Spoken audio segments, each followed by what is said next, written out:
नमस्कार साथियों, स्वागत है आप सभी का। तो आज की क्लास में हिंदी व्याकरण के कुछ और महत्वपूर्ण प्रश्नों के बारे में पढ़ेंगे जो आपसे परीक्षा में पूछे जा सकते हैं। तो काफ़ी महत्वपूर्ण होने वाली है आज की क्लास, आप लोग एंड तक जरूर देखिएगा। और जो भी विद्यार्थी पहली बार क्लास ले रहे हैं, चैनल को सब्सक्राइब जरूर कर लीजिएगा, क्योंकि ऐसे ही प्रश्न चैनल पर डेली कराए जा रहे हैं। तो आप लोग अपनी तैयारी के लिए चैनल से जुड़ सकते हैं। तो चलिए वीडियो को शुरू करते हैं और देखते हैं पहला प्रश्न। तो देखिए, पहला प्रश्न है, निम्न में अर्ध स्वर वर्ण कहलाता है। ऑप्शंस दिए गए हैं प, र, ल और य। तो आपको बताना है कि अर्ध स्वर वर्ण इनमें से कौन सा है। और ये प्रश्न देखिए पूछा गया था टीजीटी एग्जाम 2013 की परीक्षा में। ये प्रश्न आया था कि अर्ध स्वर वर्ण कौन सा होता है। तो यहाँ पर राइट आंसर क्या होगा? ऑप्शन डी यहाँ पर सही हो जाएगा, य। याद रखिएगा, अर्ध स्वर वर्ण कहलाता है। तो यहाँ पर ऑप्शन डी बिल्कुल राइट आंसर होगा। और परीक्षा थी 2013 की। नेक्स्ट क्वेश्चन है, रसोई घर में कौन सा समास है? ऑप्शन ए बहुब्रीहि समास, बी तत्पुरुष समास, सी द्वंद्व समास या ऑप्शन डी अव्ययी भाव समास। तो यहाँ पर राइट आंसर क्या होगा? और ये प्रश्न पूछा गया था एनवीएस केवीएस एग्जाम 2003 की जो परीक्षा थी, उसमें ये प्रश्न पूछा गया था। तो राइट आंसर क्या होगा? ऑप्शन यहाँ पर सही हो जाएगा, बी तत्पुरुष समास। रसोई घर में कौन सा समास है? तत्पुरुष समास। याद रखिएगा, परीक्षा का ही प्रश्न है, पूछा जा सकता है। नेक्स्ट क्वेश्चन है, इनमें से कौन सा स्पर्श व्यंजन नहीं है? ऑप्शन दिए गए हैं क, च, ट और य। तो आपको बताना है कि स्पर्श व्यंजन इनमें से कौन सा वर्ण नहीं है। और टीजीटी एग्जाम में ये पूछा गया था। तो राइट आंसर हो जाएगा ऑप्शन डी, य। यह स्पर्शी व्यंजन या वर्गीय व्यंजन नहीं कहलाता। क, च, ट ये तीनों ही वर्ण स्पर्शी व्यंजन कहलाते हैं। तो ऑप्शन डी यहाँ पर राइट होगा कि यह स्पर्शी व्यंजन नहीं है। और ये टीजीटी एग्जाम में आया था प्रश्न। नेक्स्ट क्वेश्चन है, महाप्राण ध्वनियाँ व्यंजन वर्ग में किससे संबंधित हैं?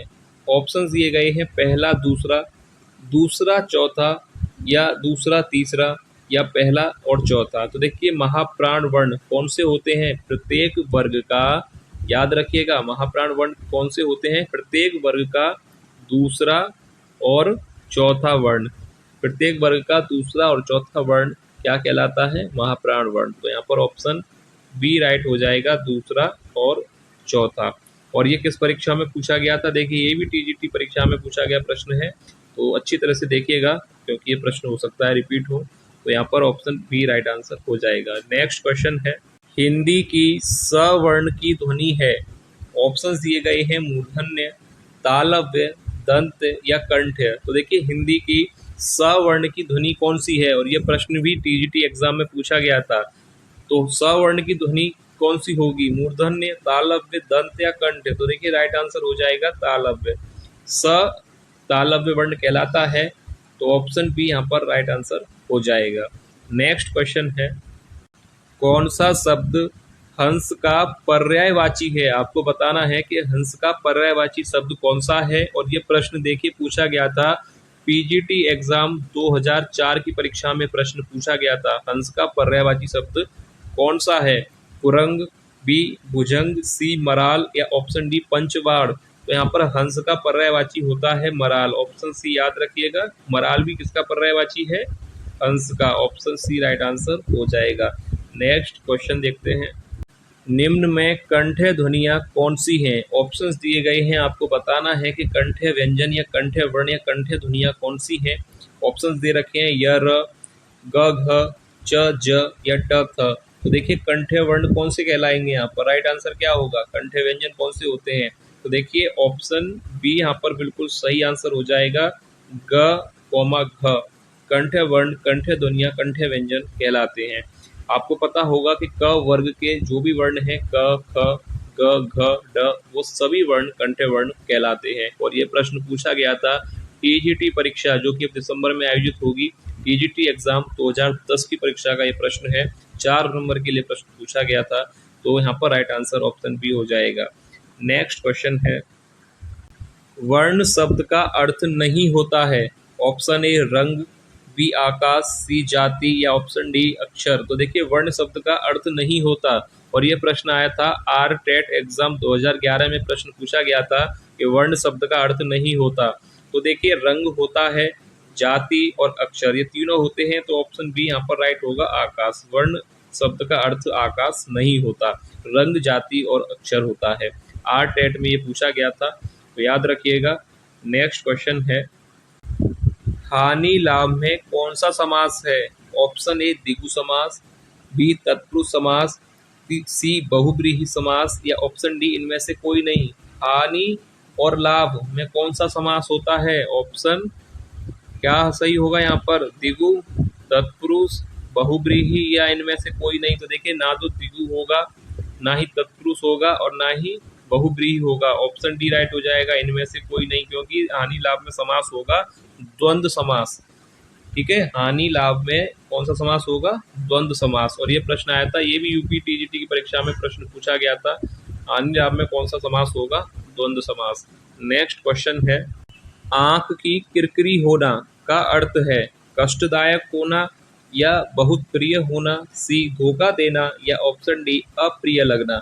आंख की किरकिरी होना, और ये प्रश्न देखिए किस परीक्षा में पूछा गया था, ये भी प्रश्न आया है टीजीटी एग्जाम 2013 की परीक्षा में प्रश्न पूछा गया था कि आंख की किरकिरी होने का अर्थ क्या है।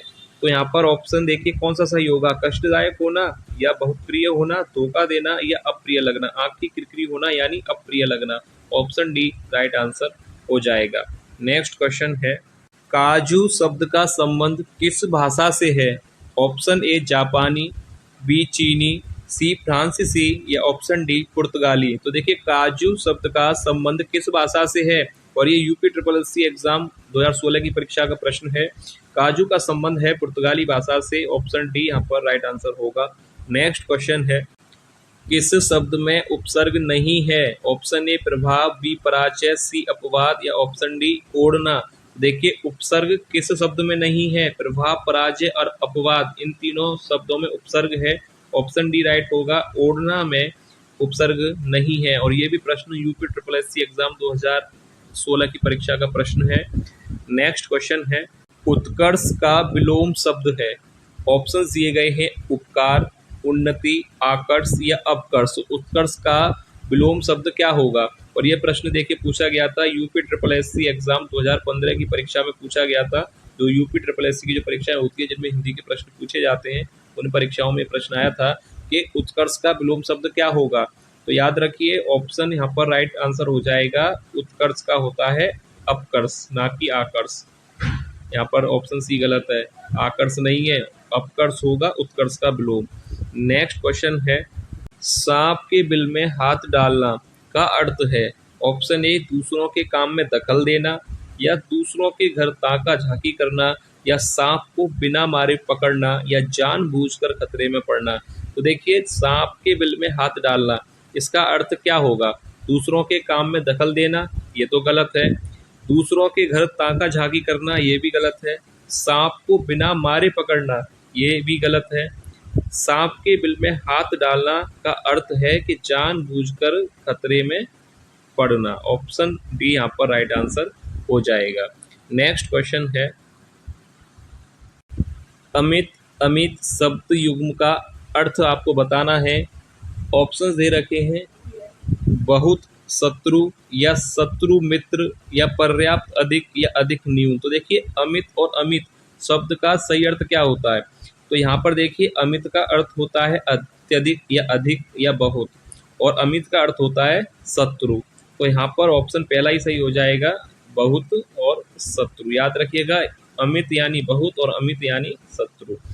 नेक्स्ट क्वेश्चन है, परिसीमन शब्द का विलोम शब्द है।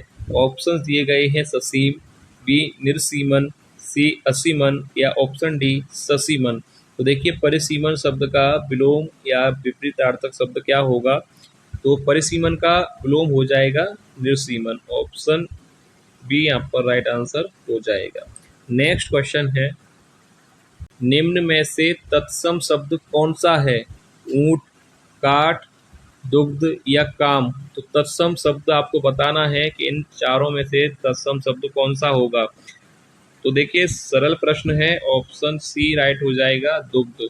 दुग्ध जो है तत्सम शब्द है, और इसका तद्भव शब्द क्या होगा? दूध। ये तो आपको पता होगा, दुग्ध तत्सम शब्द है और दूध तद्भव शब्द है। नेक्स्ट क्वेश्चन देखते हैं। दाता का स्त्रीलिंग शब्द क्या होगा? ऑप्शंस दिए गए हैं दाती, बी दात्रा, सी दात्री या ऑप्शन डी धात्री। तो दाता का स्त्रीलिंग शब्द क्या होगा? तो राइट आंसर यहाँ पर क्या हो जाएगा? ऑप्शन सी दात्री। नेक्स्ट क्वेश्चन है, कौन सा शब्द तुर्की भाषा का नहीं है? ऑप्शन ए पैगंबर, बी बेगम, सी चेचक या ऑप्शन डी बारूद। तो तुर्की भाषा का शब्द नहीं है। और ये वीडियो का लास्ट प्रश्न है। हर वीडियो में एक प्रश्न आप लोगों के लिए दिया जाता है, तो ये टेस्ट प्रश्न है, आप लोगों को इसका आंसर बताना है कि तुर्की भाषा का शब्द नहीं है। और ये यूपी SSC एग्जाम परीक्षा का प्रश्न है, तो आप लोग सही आंसर बताइएगा कि तुर्की भाषा का शब्द इनमें से कौन सा नहीं है? पैगंबर, बेगम, चेचक और बारूद। तो इनमें से जो भी शब्द तुर्की भाषा का नहीं है, आप लोग कमेंट करके बताइएगा।